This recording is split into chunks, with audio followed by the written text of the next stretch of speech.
Welcome to an extraordinary journey into the heart of our Milky Way galaxy. Today, we're unraveling the mysteries of the galactic center. This incredible region is a hub of intense activity, home to cosmic wonders that continue to baffle and fascinate scientists. At its very core lies Sagittarius A, a supermassive black hole with a mass millions of times that of our Sun. Surrounding this behemoth are incredibly dense star clusters, each star dancing in an intricate gravitational ballet. Observing these stellar motions provides critical clues about the black hole's mass and the extreme physics at play. Beyond the stars, vast clouds of gas and dust swirl, some providing raw material for new stars, others on a collision course with the black hole.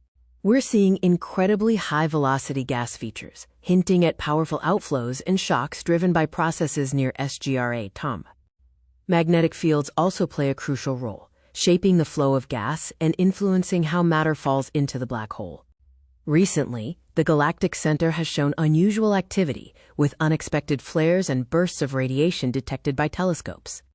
These surges in X-ray and radio emissions provide real-time insights into the dynamic environment around Sagittarius A. New telescopes and advanced imaging techniques are continually revealing new discoveries, pushing the boundaries of our understanding. The galactic center remains a place of profound mystery and endless wonder, a cosmic laboratory where the universe's most extreme phenomena unfold.